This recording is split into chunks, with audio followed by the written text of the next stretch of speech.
When it's too tough for them, it's just right for us. Where would you rather be than right here, right now? The Rockpile Report with Buffalo Bills season ticket holder Drew Gear. The Bills make me wanna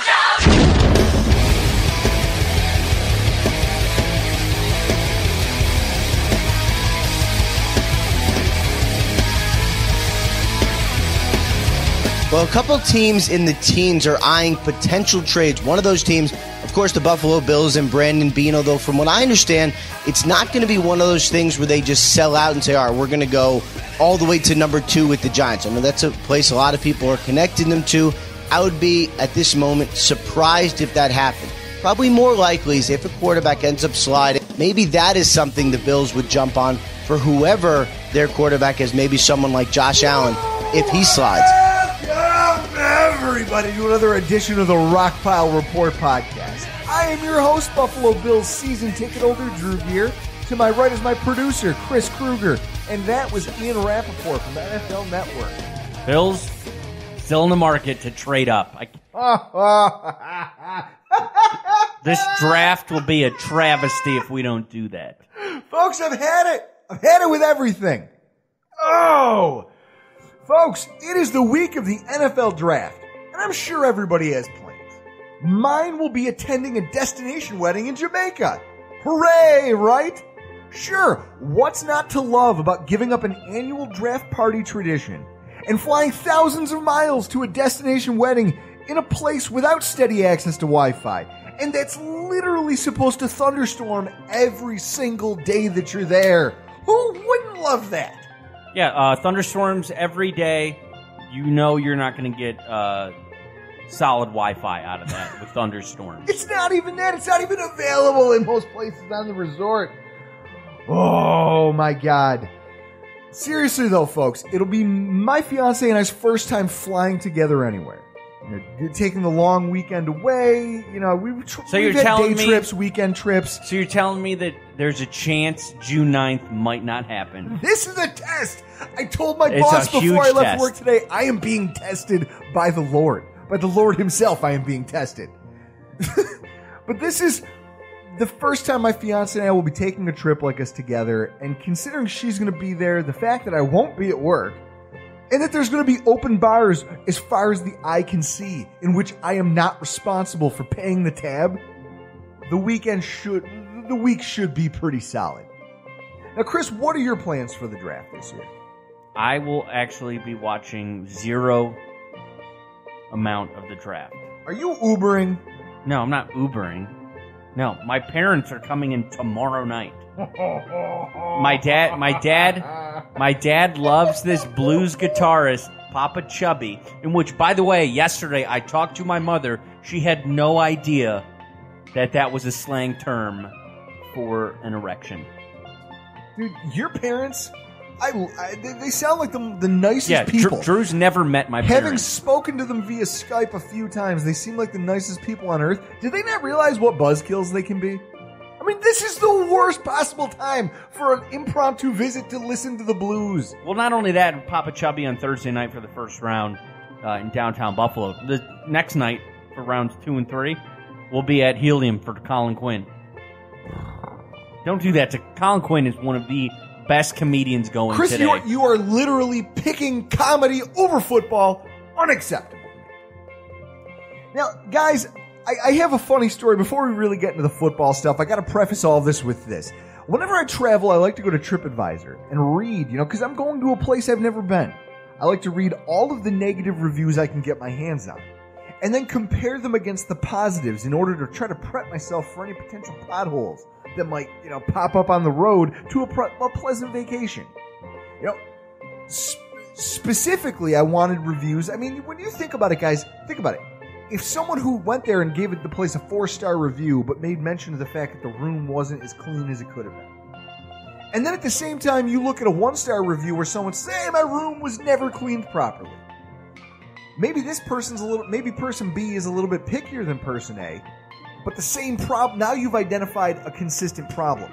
People who liked the place still can acknowledge the fact that these people aren't doing their job when it comes to cleaning the room. I give credit to when it's a well-written review. Oh, yeah. Whether you like it or not. And so you can kind of get where people are coming from when you read these reviews. Now, I specifically went into this looking for reviews that mentioned the sports bar at the resort, since that will be the only place in the entire complex that I'll be able to follow up with the NFL draft. There's no widely available Wi-Fi. At least you hope so.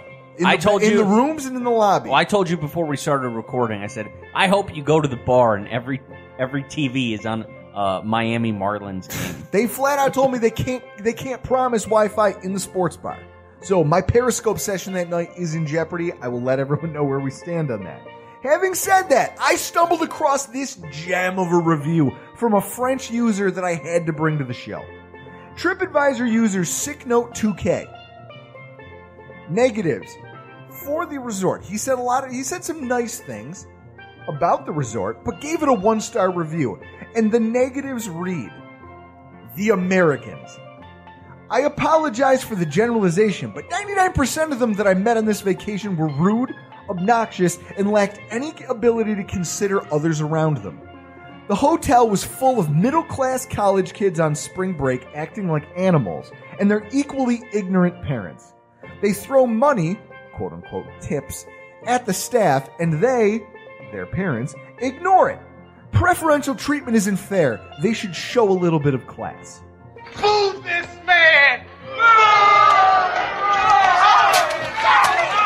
And then as it pertained to the sports bar.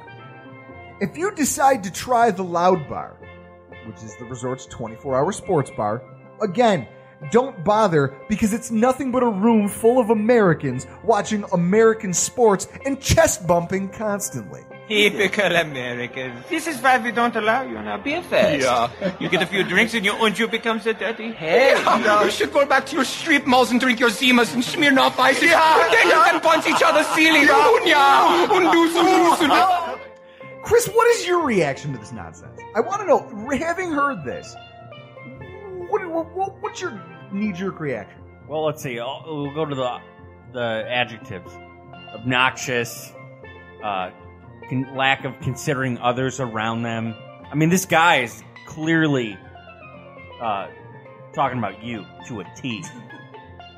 You are inconsiderate. You are obnoxious. You do chest bump people because you have movies.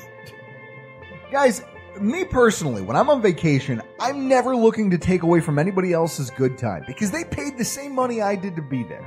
Unless you're a friend of mine like Chris, Dan, or Potter, in which case you're all stuck with me for life whether you like it or not, and I don't feel bad for you. I wouldn't want my good time to make everybody else in the entire facility uncomfortable. I mean, at least in this type of a setting. However, I want to read to you my immediate knee-jerk reaction to this, which I emailed to my fiance along with a copy of the review. It goes like this. Dear Larissa, just reading this makes me think of how fun it would be to show up and be a complete heel, like an over-the-top WWF bad guy.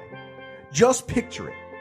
I'd wear a cowboy hat and sunglasses everywhere, even indoors at night, and be the loudest, drunkest person everywhere on the resort.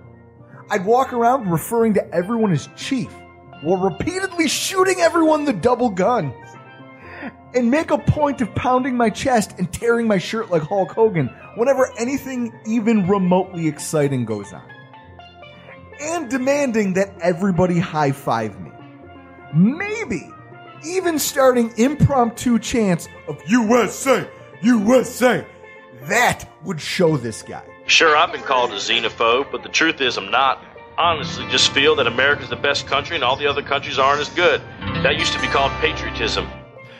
I am not a xenophobe. I am not afraid of the way other people from foreign countries see me. I'm not afraid of other cultures or the way they might perceive the way that I decide to do You things. have to walk around this resort like you're fucking JBL.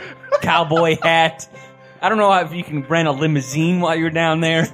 Ultimately, to hell with that guy. If you travel abroad during spring break, you're setting yourself up for failure. Second of all, you elitist-sounding bastard, up yours. For as much as I don't believe in harming others in the name of having a good time, This guy sounds like someone that I'd get drunk and cannonball on in the middle of the pool just to ruin his linen suit. Okay? I've had enough. This whole thing is... Guys, my trip to Jamaica is going to be something. I'll be sure to keep you guys updated as to how it's going. Oh, my God. And I guess that brings us to this week's Bills News Update.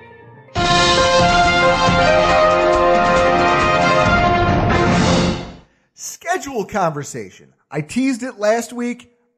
Really don't give a damn about it, but Chris wants to have the argument, so here we go. Chris, I hate the 2018 Buffalo Bills schedule. Well, we're not having an argument. You put it on Twitter that you were going to talk about it tonight. Okay. I had the luxury because I'm higher class than you. I was at O'Neill's in Orchard Park with Colton and Reed, and we were looking at the schedule. Who are Colton and Reed? They are our specialists. A punter and a long snapper for the Bills. Okay. Now, at least from Colton's perspective, he said he loved the schedule, and that's based on everything being at 1. His schedule's going to repeat every week. You know, instead of having 1s and Sunday night games and 4 o'clock games, outside of that Monday night game, he's got a repetitive schedule for a 1 o'clock game. I just like having 1 o'clock games. I'm going to love that Monday night game here in Buffalo. We haven't had, that brings back memories. Dallas the field goal. Dallas and Cleveland. The onside kick and the field, and they all end in field goals. They all end in field goals and drunken debauchery and misery. Yeah, but I like the 1 o'clock games. You know, we get out of there at 4, and then I don't have to be with you the entire day. Is really what it comes down to. And, for what it's worth, I'm one of those fans that generally think playing in the cold slightly means something to Buffalo. So I enjoy having a heavier home schedule at the end of the season. Now, see, I take this and I look at it again. See, you took into consideration in your evaluation of the schedule a lot of self-interest. You know what I mean? Things that you're a fan of, things that you like. Yeah, so I love the winter. So obviously in my take, I have the same. I have, my own kind of outlook on this. And mine is one of self-preservation. I look at the Buffalo Bills schedule and I say to myself, you mean to tell me that I'm going to have 2 games, if you're counting the game against the Patriots in October, I'm going to have 2 games throughout the first leg of the season where I know I can show up and tailgate and it's not going to be below 32 degrees? Are you crazy? I love the cold weather. Out of your mind? Love the cold weather. Oh, yeah, because you typically on a weekly basis, up until this season, don't get up at the ass crack of dawn and aren't out in the field setting up tents and tables and grills and getting food going and all this stuff. You're not freezing your ass off out there doing that. Nope. I am. But I also know that coming into this, I'm going to be a season ticket holder first time this year. Don't you think I've already prepared? I fucking tore up the clearance rack at Kohl's with some winter shit this year. Hats, gloves, you name it. I got it. And then you I'm look prepared. and then you look at the teams the slate of teams were expected to play away. You very likely could, I know, trying to pick the schedule. Chris, on a side note, complete sidebar. Trying to pick the schedule is ahead of the draft and the second leg of free agency and training camp is one of the dumbest things I've ever heard. So, but having said that, based on previous history, we very likely, if we don't come out of the gate well, you're talking about going to Lambeau. You're talking about not when it's cold. You're talking about going to Lambeau. You're talking about going to Minnesota. Dome. Okay, you're talking about going to Houston. Dome. 3 teams who, if their quarterbacks are healthy, and if that team in and of itself can do what it is they just generally tend to do, we're going to get fucking mauled. So we have a very good chance of rolling into the bye week with a losing record. That's just you being salty. And, speaking of what you just said a minute or two ago about people predicting the schedules. Yeah. Because when I was at O'Neill's in Orchard Park, they were showing, the schedule's immediately out and people are already picking. And I haven't heard it yet this offseason. I'm hoping it's going to come sometime within the next month. But for the avid listeners to our show that have been around since the beginning, I have yet to hear Michael Robinson say that the Bills will win the division, because he's done that the last 2 years in a row. So I have not heard that. I have not heard that yet. I want that to happen again. Third year in a row where he chooses the Bills to win the division. Chris is quietly making a montage of all of Chris Robinson's stupid picks. Michael Robinson. Whatever. He's some dude on a network I don't watch. NFL Network. He's on NFL Network. He sucks on NFL Network, and he sucked as a player. But he does have an open invite if we tweet at him enough to come on the show. Come on the show and defend his terrible opinions. And that, folks, brings me to the last part of it. I'm not even going to call this news because I can't. Fuck everything. Okay? That's what I'm going to entitle this. Per some report, I don't know whether it came from the Bills website. I don't care. I don't care where it came from. Russ Brandon will be attending the draft with the team. And according to Pro Football Talk, the Bills may not be trading up to number 2 after all. Who gives a shit? Hey, Brandon! How dumb do you think I am? These aren't stories. And neither is anything going on around the team at this point. It's all just mindless, meaningless conjecture. Just listen to it. Don't listen to it. Trip and fall into a grease fire for all I care. Because none of it matters. None of it. I've had it. This totally matters.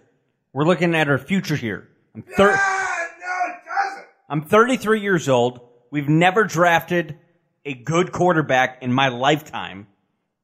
I was born in 84. We took Kelly in 83. He's the last good quarterback we've drafted. We got to try. That's why I'm all on trade up and get a quarterback. I want the franchise guy. Now you switch to beer. None of this matters. There isn't a single storyline that has happened for the last week that matters. And everyone out there who thinks that it does, you need to just I don't know. Into a grease fire. Hey, look, on the bright side, you're going to Jamaica tomorrow, so you're not going to hear like the final rumors come out. You'll be on a plane, you'll be in another country. You won't have to worry about this, see or hear about it, unless you get on that shaky Wi-Fi at the resort. All right. So I've gone, I've obtained a beer, and I'm back, and I'm calm. Yeah, Goose Frab. Do it with me. Goose Fraba. The 2018 NFL Draft, folks, we're finally here. After what feels like an eternity. If you're listening to us right now, it means that you've made it. You've survived the miserable ramp up to the 2018 draft alongside us. Either that, or it means you're like the kid from The Sixth Sense, and I didn't actually make it at all. In which case, as a ghost, I really need to get on things over here. You know, opening up people's canned goods and jars of pickles and haunting them while they're on the toilet at their most vulnerable. I mean, sidebar, who hasn't been on a public toilet somewhere and someone tests the door handle and a bolt of just a fear? It's just a primal fear. I'm pooping. I'm vulnerable. Someone's trying to break in here.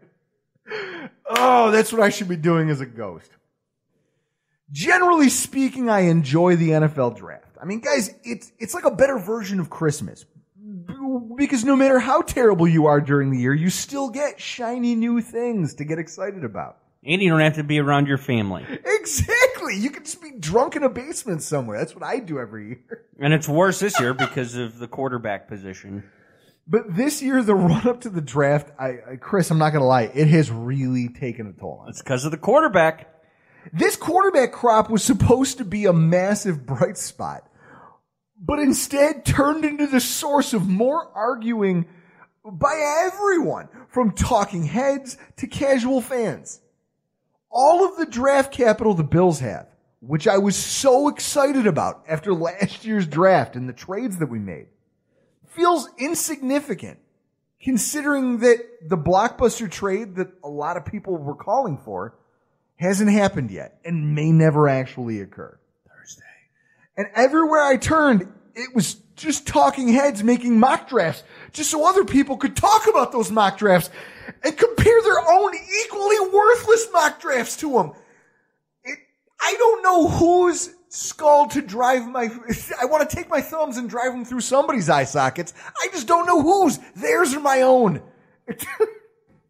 All in all, what should have been an enjoyable experience in the run-up to a draft that very likely could reshape the franchise. It was supposed to be fun. I'm exhausted by all of it. That's it. At the end of this, I'm like a beaten down.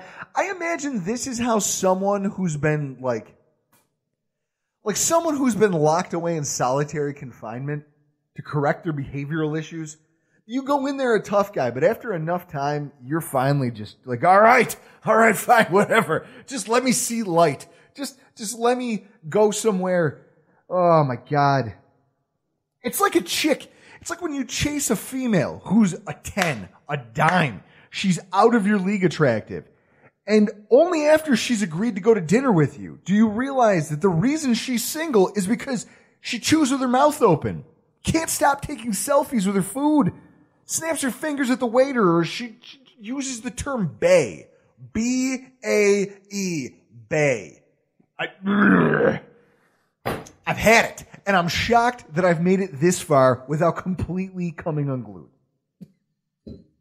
Chris, It's all about the quarter. That's what it comes down to. Bean's going to tie himself to a quarterback this year, and if we miss 3-4 years from now, we'll have a new GM, and we'll be going after that former Georgia quarterback or Georgia's current quarterback. Who are they? Fromm and Eason. We'll be going after them because we missed. I don't care. I mean, Chris, literally at this point, I feel like I could tie myself to a rocket and just fly into the sun and not give a shit. It doesn't matter. None of it matters. Right now, you look so defeated. Like you and Larissa went to dinner and she picked the first 3 places and they were closed, like Cobblestone for Soder. And you're just like, just take me anywhere. Just go anywhere. I don't care. I don't care. Just end this. Oh, I'll eat a bullet at this point. All right. Let me compose myself here for a second. With that, we take an overview of where we sit and what we know heading into Thursday's draft. Team needs. Brandon Beane recently said in a recent press conference that he doesn't see this as a roster with many glaring holes. From my vantage point, and no, I'm not here saying we have to or absolutely will draft any of these positions. Here are what I perceive to be the spots on the roster that have to be addressed when we enter the draft this year. Now, I shouldn't even say have to, but that are spots to land a player. First and foremost, quarterback. And if I have to explain that to any of you, you should turn off the show right now and hopefully you get hit by something. A car, a bus, a paper boy delivering papers on a 10-speed. You're just out of the loop. Middle linebacker. Now, the Bills either missed out on or just, I guess, weren't aggressive enough in the pursuit of any of the middle linebacker candidates that were out there in free agency. At this point, the only on-roster candidates to take over the middle linebacker position for the 2018 Buffalo Bills are all second-year players who haven't distinguished themselves at all. I mean, you've got Tanner Vallejo, Dion Lacey. I don't know who that is. Exactly. Never heard of the guy. I'm not shocked that none of you have heard. If those of you listening looked around and went, who? What the hell is that? Don't worry. You're not the only ones. This position is in desperate need of a starting caliber player. Well, let me ask you this.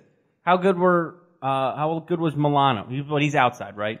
Milano's outside. He's an outside linebacker. So we sort of hit on him late. Mm-hmm. I mean, he's only played 1 season. Yeah. But you got to think the scouts that scout linebackers, maybe they think they have somebody that you can get middle round. Well, that can come in and play. That's why they haven't addressed it. So, defensive tackle. We landed a defensive tackle in free agency who, under Sean McDermott, was a standout at the position. I mean, Carolina fans kept talking in the weeks leading up to free agency. They pretty much saw the writing on the wall that Star Lotulelei wasn't going to come back. And Lotulelei? Yeah, started a little lately. Yeah, that's what I said. He wasn't going to come back. So, but they did a lot. They did a lot to bash him and talk about how terrible he was and how he wasn't a good defensive tackle anymore. Well, that's because the defensive coordinator who was there when he was drafted and who he flourished under left. I'm not shocked by that regression. So the fact that he's here, I expect him to come back. And we brought back Kyle Williams as a steady veteran hand next to him. Beyond those, we have nothing but a mishmash of, unproven talent. Adolphus Washington is the most talented of the bunch. I'd expect Kyle Williams to hold his hand the whole season. It's possible that Washington has a breakout season, but at this point, I'd feel a lot better if the team made a move to get a young playmaker in there. Exactly, because we're at the end of April, and based on the last couple days here, spring has arrived. Not soon after that, we'll have summer, so look forward to round 2. Adolphus Washington with a gun at a water park. Wide receiver. Our wide receiver depth chart, when you look at it from top to bottom, isn't exactly a position of strength. A lot like the defensive tackle position, we've got bodies, just not enough that have done anything to stand out over the years. If you include Benjamin, the position group itself has an average years played in the NFL of just 4 seasons and an average of just 6 touchdowns scored.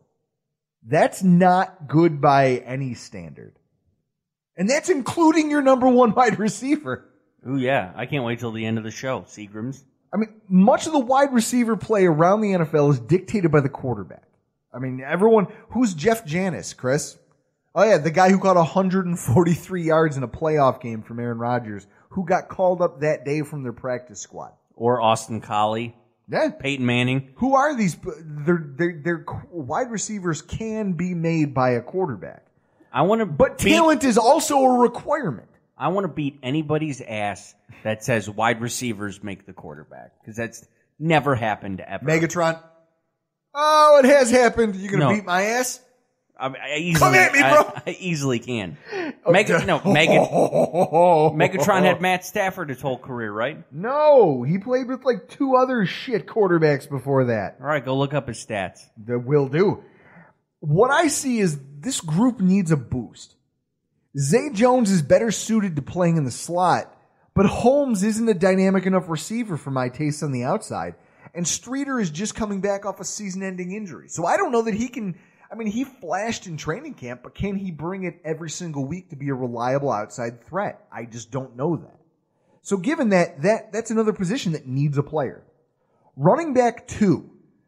The Bills picked up veteran options to back up their workhorse in LaShawn McCoy.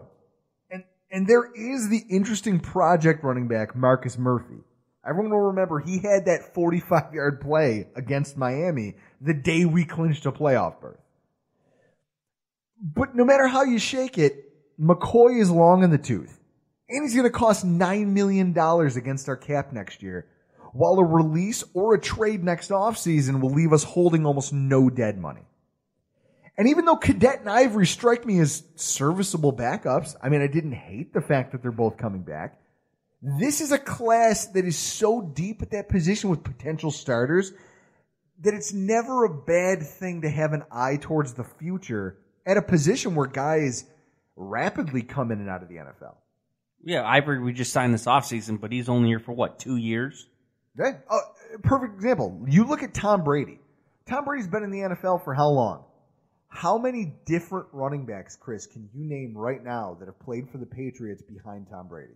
Mike Gillislee, Jonas Gray, James White, LeGarrette Blount. My brain don't work no more. Okay, so going back to the Buffalo Bills, there was a minute there where C.J. Spiller, Lynch. Well, no. But I'm just talking about running backs. So Tom Brady, we'll call it. He had Jonas Gray. He had that collection of running backs. When you look back over it, you don't remember any of their names, right? No, because they were never there for very long. But those teams won. I mean, because the quarterback matters. Former Bill Antoine Smith went there and tore it up. I remember that guy. Running backs are fluid. The day of I understand that workhorse backs are in vogue, but at the same time, you look at teams that have had good quarterbacks. Look at the quarterbacks the running backs who have played for the Green Bay Packers. The year I think they you had won a tight end the playing. year they won the Super Bowl, they had a UB player, I forgot that guy's James name. Starks, Okay. playing running back. And he was their backup's backup. But it didn't matter. They won a Super Bowl because he was serviceable enough to get by. Running back is such a fluid thing. To marry your team to a running back to the tune of almost $10 million seems crazy. And we'll just look at the Super Bowl champion Philadelphia Eagles. So it would, They had like 3 running backs. yeah, so it makes committee. sense that taking running backs every year, especially when the class is deep, is a place that you always want to have an eye for. The interior offensive line. Now, this team spent free agent capital to bring in right tackle competition, and they trust Deion Dawkins enough so that they traded away Cordy Glenn to move up the draft board. So given that, while there isn't a high-level player on the right side, I think the tackle position is kind of similar to where we were last year.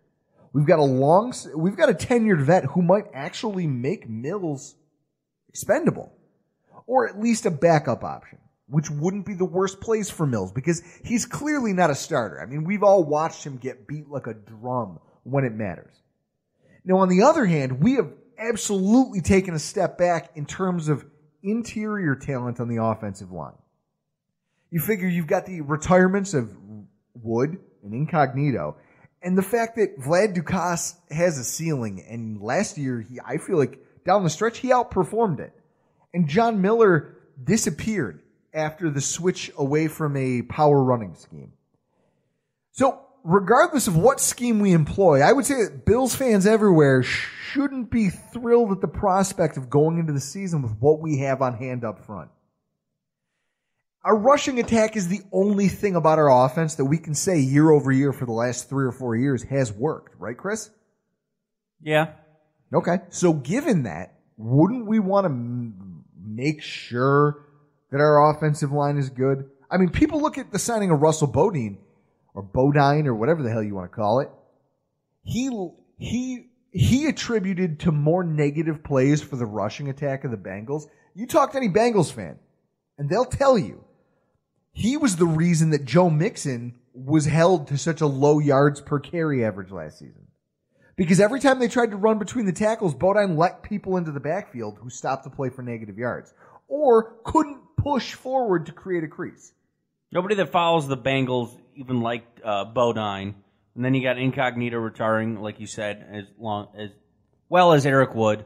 We're going to have to use a little bit of draft capital on the interior line. I mean, I feel like you have to, because if you don't, we are very quickly heading back to the days of Derek Dockery, Langston Walker, and Melvin Fowler. Do you remember those? Those were dark days. Yeah, and you're gonna have to get one, I guess, mid rounds. If it comes to and we're gonna trade up and get a quarterback, you got to be able to protect your quarterback. Have to. You have to create a pocket. You know, and that's why when people talk about, oh, well, this quarterback, that quarterback, blah, blah, blah, blah, blah. None of that talk matters if you don't have the support system to give that quarterback what he needs. You know, we talked about it here on the show last week, over the last 2 weeks, actually. Talked about Josh Rosen. Okay, he's my favorite pick in the draft. If we were going to take a quarterback, he's the guy I'd be most comfortable with. Well, I'll tell you what. You know what he doesn't do well? Is get flushed out of the pocket. He throws very poorly on the move. You mean to tell me we're going to start subpar guards in a bad center in front of a rookie quarterback who struggles to move from the pocket? Like, he's good in the pocket, but he has to have one. Most rookie quarterbacks are going to need a pocket, so you can't go into the season like this. You can't. Bodine's the center, right? Bodine is the center. Okay, so that's going to be something to look for in August. Bodine versus Groy, who's our center. Something to watch for at training camp. I think neither of them are starters at those positions. I think the team is either waiting for cuts, they're waiting for somebody to fall to them on the draft board that they like. I don't know. Who we've met with is an important thing, though, Chris. I mean, Doug Whaley, when you get down to it, had an interesting tell in his draft strategy. In that he never drafted a player that he didn't make one of the allotted 30 pre-draft visits with. Now, that may not seem like an overwhelmingly unique idea. I mean, if you're drafting a guy and you're putting your reputation and your career as a GM on the line, you're going to want to see these guys face to face, right? As many times as possible. But not all GMs do it that way. And Doug Whaley, I guess in a sense, kind of tipped his hands because there is a lot of GMs around the league who don't require that as a criteria for selection, thus allowing them to play their cards a little bit closer to the vest. Now, GMs can use these visits for a lot of different purposes. Maybe they're trying to get more info on a player with questionable value. Sounds like Mayfield. Maybe it's just a smokescreen. Or even just to determine whether a player deserves to be on their draft board at all, regardless of film. Given that, it'll be interesting to see how our actual selection list stacks up against players we've already met with. Now, I've got 25 of them listed that I've been able to source from around the internet, that I've been able to find confirmation that the Bills have met with. First of all, Mayfield, Allen, Rosen, and Rudolph. All first-round projections. We met with all of them. And Darnold, we attended his workout. But that was just a public work. That was just a workout. So it doesn't count against the 30 meetings, I guess. At the running back position, Rashad Penny out of San Diego State, second round, has a second round valuation all of these evaluations are according to NFL.com. Kalen Ballage from Arizona State, middle of the third, early fourth round value. Offensive line, we only met with one prospect, Frank Ragnow out of Arkansas, middle second to early third round prospect, although he's been talked about moving up into the first round. Tight end Ian Thomas out of Indiana, middle second to early to middle third round. Wide receiver, DJ Chark out of LSU, second round value. DJ Moore out of Maryland, late first, middle second round value. Anthony Miller out of Memphis, second to third round value. It's fluid. At defensive end, we met with four candidates. Buchanan Nwosu, I'm sure I'm butchering these names, out of USC, third to fourth round value. Dorrance Armstrong out of Kansas, fourth to fifth round value. Harold Landry, Boston College, first round. RJ McIntosh out of Miami, fourth to fifth round. Kind of fitting the other DNs. Chris, you notice that? Cornerback, Denzel Ward, Ohio State, first round. Dante Jackson, LSU, second round. Josh Jackson, Iowa, first round. Jair Alexander out of Louisville, first round. Duke Dawson, Florida, third to fourth round. Linebackers, Fred Warner, BYU, third to fourth round. Leighton Vander Esch, Boise State, first round. Roquan Smith out of Georgia, first round. Rashaan Evans, Alabama, Roll Tide, first round. Corey Thompson, LSU, seventh round or a priority undrafted free agent.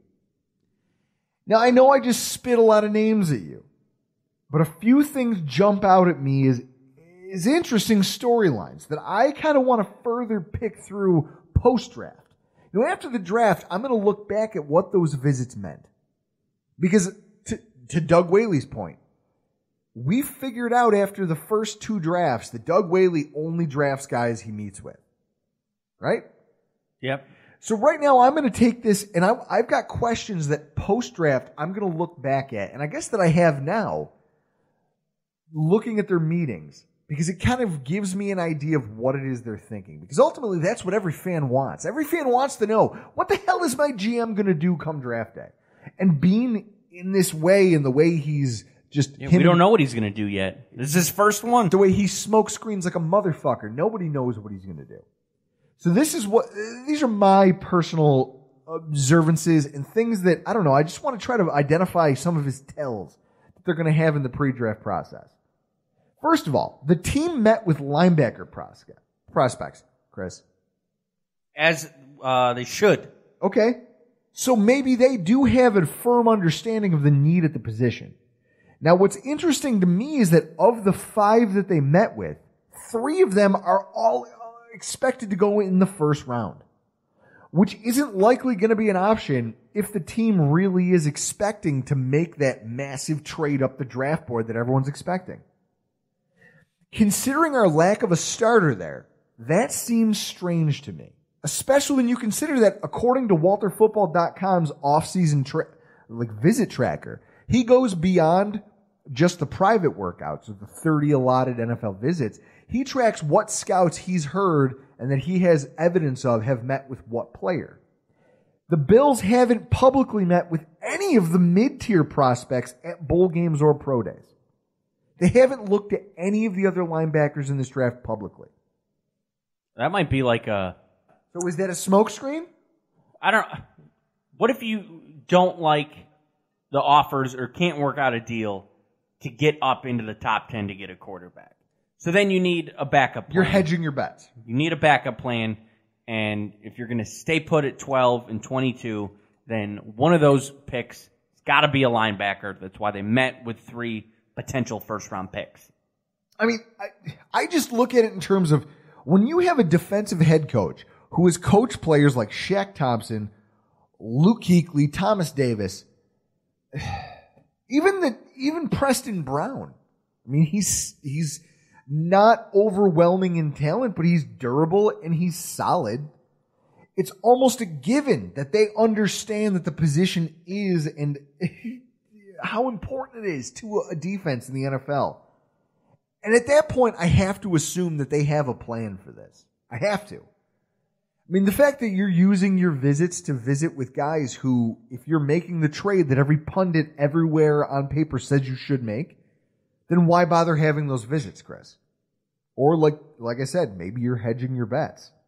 Yeah, you gotta be prepared. If you can't get up for a quarterback, you gotta have something to fall back on. Now, staying with the front seven, considering the need at defensive tackle, the team didn't use any of their visits on a prospect at that position. Yet they did use one of them on a tight end, which isn't even really a dire position of need. Please, we got baby hands. We don't need no tight end. I mean, we have a tight end 1. We have a tight end 2 under contract. Why are you not visiting with a defensive tackle when that's one of the strengths of this class? Again, is that a smokescreen? Is there a guy that you like that you don't want to tip your hand that you like him? I very well could be. I mean, you look at who's the guy from Michigan? Hurst. All right, he had that issue at the combine. Heart issue, yeah. Yeah, and was sent home, and apparently is cleared. That might make his draft stock fall. So maybe the team's like, well, we won't meet with him, but we're going to keep an eye on him. And if he's there in the second round, and we still have a pick. There you go. Similarly, it's odd that considering how deep this year's running back class is, I mean, I'm looking at it right now, just lined up on my monitor. How many players are viewed as potential NFL starters? The team not only interviewed just 2 of them, but neither of the players are household names. Well, yeah. They didn't bring in a Sony Michel or a Nick Chubb or a Darius Geis or any of the mid-tier prospects that we talked about as being potential franchise running backs. You're going to want to go back maybe a month or 2 when we had Matt Waldman on. He claimed that Nick Chubb is one of the best running backs he's seen in the last 5 years, as long as he comes back healthy from that knee injury he had.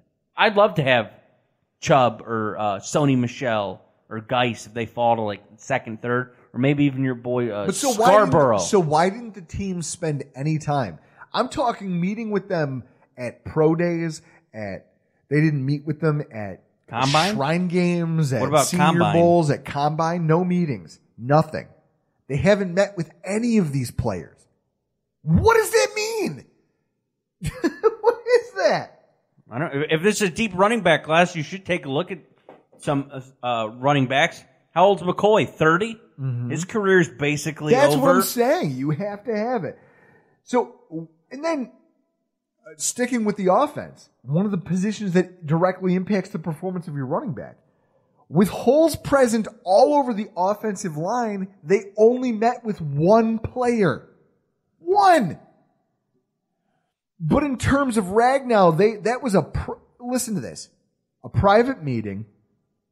They met with him at the combine, and they attended his workouts. you have running backs that you're not even bothering to spend time scouting at pro days or at things that are just open to everybody. And at the same time, you're going out of your way to send scouts to these meetings with this one offensive lineman. I have to believe that the interest in that player is real. Yeah. Would you? Is there any point you would be so sure of your scouts and their evaluation on a player that this player is like so good that we don't even need to meet with him? Well, and that becomes the question. Do you trust your scouts? Is that it? Are you a GM who trusts your scouts? Do you trust that what they give you is so good that you don't need to see it with your own two eyes as a GM? That's a ballsy position to take. I mean, he would... Oh. And that brings me to my last point, Chris. The sheer number of players that the team met with who are considered mid-second to early third-round prospects is noteworthy. But the question becomes, in what way is it noteworthy? Because it could go one of two directions. Does it denote that the team expects to have picks in those rounds and was focused on reviewing prospects that they think are going to be available to them there? Or does it point to them wanting to vet the last of the players that they maybe had interest in to make sure they weren't missing out on franchise players before just giving up on those picks and making the massive trade up the board for a quarterback? See, these are all questions that after the draft we're going to have to look back at. And in retrospect, we're going to have our answers. We're going to know to a point what the GM was thinking. Exactly. I can't wait for I can't wait for the draft to be over with. Right? I'm at that point. Just put it to bed. But I'm going to want to look at our draft class and see who we met with pre-draft, whether it was pro days, combine, the Shrine Game, East-West, North-South, WalterFootball.com left to right, up north. From what I can find, WalterFootball.com has the most comprehensive database of who's met with who. So, Chris, that brings us to our final draft predictions. What do we think is going to happen? Chris, I'm going to answer. I'm going to lob this first one at you. In what round do the Bills address their gaping hole at middle linebacker? Or do you think they don't draft a linebacker at all because they trade away their capital? I think they'll do that either in round 2 or 3. So you expect them to have picks there? Yeah, we have, 6 in the first 96? Yeah. I don't think we'll use all of them to get up to get a quarterback. You could use some, and you could use whatever you want to next year or the year after. I think we'll still hold on to either a second or a third, even if we do trade up. So I would say second, third, maybe fourth. And if it's the fourth round we haven't taken a linebacker, then I wouldn't count on it at all. Okay. Well, me personally, I think that there are middle linebackers to be had in this draft who are good, but if you don't get one of the top 2, you're not lost. You know, there's guys in the later round who can contribute, but they won't be that franchise middle linebacker. They're not going to be your Luke Kuechly. They're not going to be your, I don't know, they're just not going to be that guy. So you either decide that you as a defensive coach can live with that, or you tell your GM, look, I need this. I need this hole filled, or else our team will crumble. Because our front 7 last year wasn't great with a decent middle linebacker. Okay? The defensive tackle play should make it better, but you still need a guy to stand back there and make the plays. I think they draft a guy high. I think that second first-round pick becomes a linebacker. If we don't trade up? Oh, no. Even with the trade up. Bang. So you think we're going to trade up and not use that second first? No, because I think it's going to cost more first than just this year's. And that's my fear. So then, do the Bills, despite not having visited with any of the running back class's top prospects, draft one before the 4th round, Chris? The fact that we signed Ivory on a 2-year deal, we got McCoy. You have that other guy that had one run for 45 yards. I forget his name. Marcus Murphy. RoboCop. Not important. I'm not sure we do take a running back this draft. Because you signed Ivory for, 1-2 years? He'll probably only play one. Drew's looking at me like he just sharded. No, that's not the face. The face is I just had an epiphany. Chris. Okay, what's your epiphany? My epiphany is we're talking about the running back class's top prospects. This is like fantasy football. When everybody else zigs, you zag. Everyone talks about the depth of this class. Maybe the plan is to zag and go the other way. They're like, well, screw you guys. Well, you're all busy taking running backs and the trying to chase the Alvin Kamara, the Kareem Hunt, these are rookies who came in and had an immediate huge impact for their football team.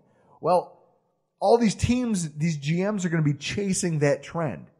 Well, maybe the Bills are like, screw it. This is the super deep class. And while they're over here trying to get running backs, we're just going to draft away. It's like fantasy football, except with 32 people. So, Chris, how many players? I mean, me personally, to answer the question, I don't believe they do. I think they go the Carlos Williams route. I think a Kalen Ballage, a guy like that's right around where the Bills will be drafting. And I think they brought in a Rashad Penny just to see if he'd, hey, we want to familiarize ourselves because this is a guy who might slide. Based on the value of these other running backs, the teams that need him are going to take him. A guy like Penny could find himself in the 4th or 5th round. Just by default. Running backs slide every year. It's such a fluid group. Now, Chris, how many players do the Bills draft that they didn't hold one of their 30 private meetings for?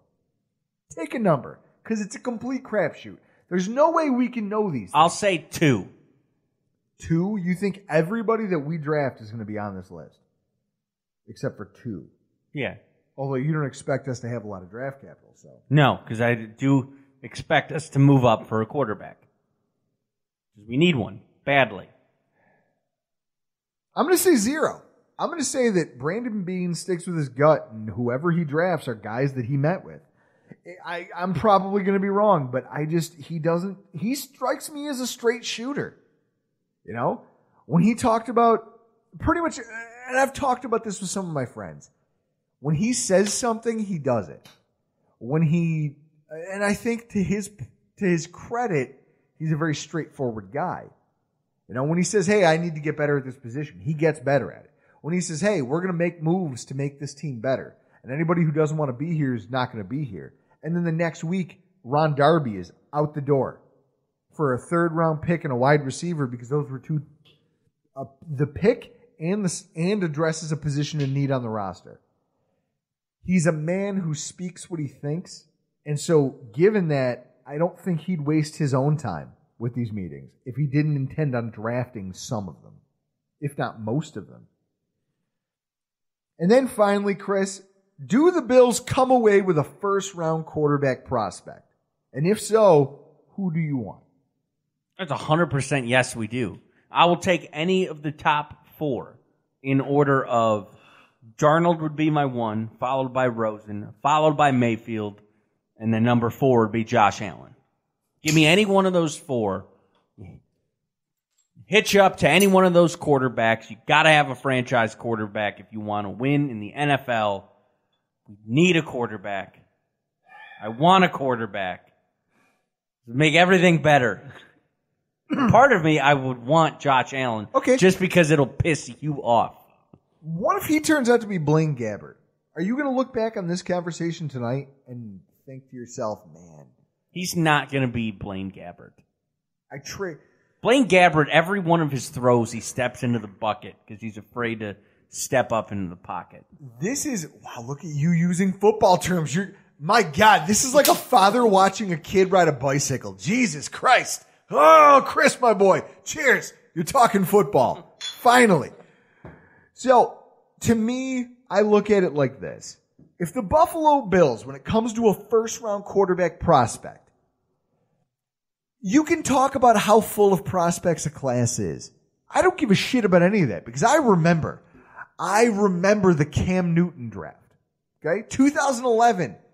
Everyone thought that they were getting this draft is loaded with quarterbacks. Look at them. Christian Ponder, Jake Locker, Blaine Gabbert. Yeah, I wasn't sold on anyone outside of Cam Newton. Okay, but here's the problem. They Analysts were prospects who were drafted very highly. Not just analysts, but scouts were sold on whatever these kids were bringing to the table. And it blew up in all of their faces because Cam Newton has never taken it. He took his team to one Super Bowl, and he played like shit. Okay? I think in that draft, I think Ponder got up early based on his Senior Bowl or the Shrine Game. One of those games, he knocked it out of the park. And I think that's the sole reason he got in the first round. My point is this. Everybody wants to get amped up and talk about this like it's the draft. It's the 2004 draft with Lossman and Roethlisberger and Eli and Rivers. It is. At the same time, it very well could be the 2011 draft. Now, do I want to be the GM who traded away a shitload of draft capital to land a quarterback who very well could be the next Christian Ponder or the next Blaine Gabbert? No. There is no Andrew Luck. There's no Cam Newton. There's no one standout, which is why even today, now there's talk that the Browns could want Mayfield. The picks, no one can decide in the scouting community who the consensus number one quarterback is. And that's a problem. So if you draft a quarterback out of this class, I'd rather you not mortgage our future and give up one of our best chances ever to replenish the talent on this team to do so. So if the Bills traded up to 6 and just decided to see based on what quarterback fell there, regardless of who it is, I'd be okay with that based on the merit that we probably didn't give up as much as we would have to move up to number 2 and take, quote unquote, the guy. Because none of these guys are guaranteed to be the guy. Nobody's guaranteed to be the guy, but you got to hitch your wagon to somebody. And if you think that there is a guy that is, like the next Andrew Luck, go up there, get your guy, do whatever it takes, put your job on the line. Okay, I understand that, but here's what I'll say. In response to that, Chris, you're talking about the most important position in professional sports. You are the guy. Agreed. Yep. So, given that, you have to entrust that position to a guy that you think can succeed. And if you're wrong, let's say a guy like Josh Rosen, okay? My personal favorite in this draft. The Bills traded up to number 2 and landed him, but did nothing to fix the center position and the guard positions around him. I know that Josh Allen would, unless we used next year's $100 million in cap space to fix our center and guard position, which is an option. And that's something that needs to be taken into consideration here. The almost $100 million in space, well, I guess it's in the high 80s, low 90s of cap space that we'll have next season. We could fix kind of like the Rams did. Jared Goff got his ass kicked year 1. He looked mediocre. They fixed the line. Jared Goff made a Pro Bowl. Okay? Because he's a good quarterback. That's why he was taken number 1. If there's a guy they think is number 1 and that they think that they are capable of putting the talent around him to win and just to maximize his talents, then you go do that. But if you don't think you can, then don't do it. Because if you trade away all this draft capital for the next Blaine Gabbert, then you've set this franchise back a decade. That's it. That's what I have. And that brings us to the Seagram's Bet scorecard. Chris, you and I have been very vocal about this draft. We have very differing opinions. First one came in November here. Chris and I have had a lot of different bets, and here's how you can count them down at home. Chris says that Josh Allen will go top 10. I say he won't. Or at least I said he wouldn't in November. Correct. But I made the bet. Chris also says that the Bills will trade to number 2. If that doesn't happen, he owes me a cold one. And I say that the Bills will not draft a wide receiver in this draft. We should mention off air of that episode. After recording, I brought that back up, and you were like, not before the 4th round. No, you hitch your wagon. Don't I did. And try I'm to willing, sweet talk it. I picked a hill, and I'm going to die on it. Yes. They will not draft a wide receiver. If they do, I will chug something fruity and gross, and that's my station because I picked it. Then Nate Geary from WGR 550 versus the Rockpile Report. He's decided that he wants to get back in the ring after his Cleveland Browns debacle. He has put his balls on the line saying Baker Mayfield will be the pick to the Jets at 3. I think for that, like if he's right and that happens, I think if any Seagram's bet we lose with Nate Geary, we have to drink like a orange Seagram's. Yeah. Because that's closely related to Browns colors. Well, I'm looking at it. Now there's talk that the Browns may take Mayfield at 1. That won't happen. What if it does? We get to try.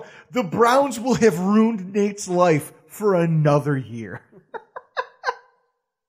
And then we made the mother of all bets. This you have it written down here on our show notes. You have it completely wrong. So, Chris, why don't almost you educate every aspect? Why don't of you this. educate the people as to what it is? Okay, give me 5 years as Sam Darnold being a starter. We should, if he's drafted and not starting, we should probably cut it off at half a season. Yeah, we should find a median. Figure it out. We'll figure that portion out. If Darnold's drafted somewhere and he's rides bench for a little bit to where it rolls over and it starts season 2. But it's Sam Darnold in his first 5 years as a starter goes to a Super Bowl. Not like you have it here where it says wins.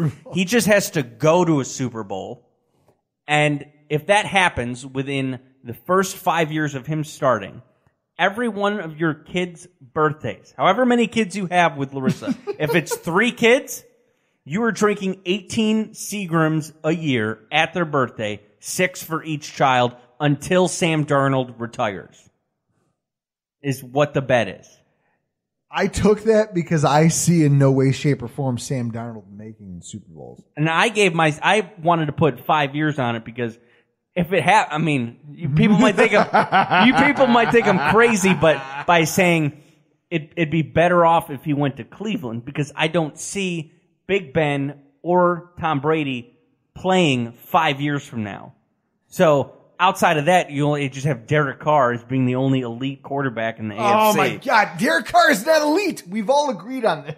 And Folks, I literally wagered 6 packs of Seagrams on the number of children I have because that's how confident I am that Darnold in his first 5 years will not accomplish anything significant. Now there is another bet that we didn't take, but I just thought the sheer outline of it was hilarious. But we didn't take it. I came up with I think it was like the day last week when we recorded.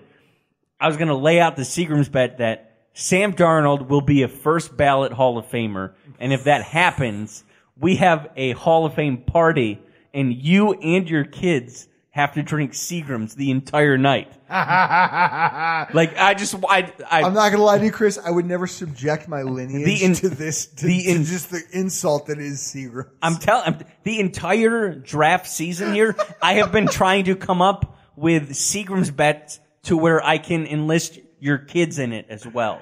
God, I Chris, could just imagine 21 years from now, Sam Darnold's first ballot Hall of Famer. You're trying to leave a legacy of destruction through my family. Yes. And it's a bet that you made before your kids were even a thought of being so born. That they'll know that their father really hated them before they were born. You're like you could have like a daughter at home. It's Saturday night. She's girls' night in August. Like the summer's over with, and you're like, "No, honey, you have to stay in. I made a bet 21 years ago. 21 years ago, I made a bet that you have to chug this Seagram." Yeah, and she hates football, and she has to sit there and watch Sam Darnold go to the Hall of Fame and drink wine coolers with her father. Chris, I'll cheers you because that's fucking diabolical. Guys, this is what draft season has turned us into. Just a bunch of bitter old cranks. I'm glad that it's almost over, and thank God. Before we get out of here, a big thank you to everybody who's helped us out this offseason with our draft preview shows. Matt Waldman from the Rookie Scouting Portfolio, Connor Rogers from Bleacher Report and the Stick to Football podcast, Michael Kist from Bleeding Green Nation and Inside the Pylon, Travis Wingfield, Locked On Dolphins, Russ from Cover1.net, Russ Brown, Deontay Lee from Inside the Pylon and thepostcorner.net, Nick Geary from obviously WGR 550 and also Cover1.net, and Mark Schofield from Locked On Patriots, boo that man, and also Inside the Pylon. I shout out to Schofield again because Deontay Lee was such short notice. And he was incredible. And he was fantastic. I'll tell you, make sure that you're following them all on Twitter. I'm going to put all of their handles in tonight's description. They are what I consider to be the most comprehensive draft coverage available. I don't like the mainstream shit because they're just trying to appease they're trying to get clicks. Okay, that's all they're trying to do. This is a group of guys who genuinely care about the act of scouting and just trying to do it while maintaining a 9-to-5. That's how you know they're not feeding you bullshit. I promise you're not going to be disappointed. Go follow them. Also, keep an eye on things over at Cover1.net. Eric Turner, Nate Geary, Russ, the rest of the guys over there. They're all going to be putting out an absurd amount of post-draft content. I mean, you think that what they did pre-draft was good? What they've got coming next is going to be incredible. You're not going to want to miss it. And then Rock Sports Network has their draft party. Batavia Downs at 34 Rush. Thursday and Friday, food and drink specials, prize giveaways, live draft dissection and discussion from Rock Sports crew, and special guests. If you can't attend, you can just stream it from their Facebook page. And finally, Wise Guys Pizzeria. If you live in West Seneca, Sloan, South, or downtown Buffalo, and you're not ordering Wise Guys as your draft night spread, I assume you're either too cheap for delivery or you're just fans of shitty food. You might as well be eating Little Caesars then. And I'll see you in hell. Guys, I'm going to try to have a great flight if I don't see you because I'm flying Southwest. If I don't see you again, I never liked any of you, and I'll see you in hell. Guys, I got to go. I'm Drew Gear. That's Chris Kruger. This has been the Rock Pile Room.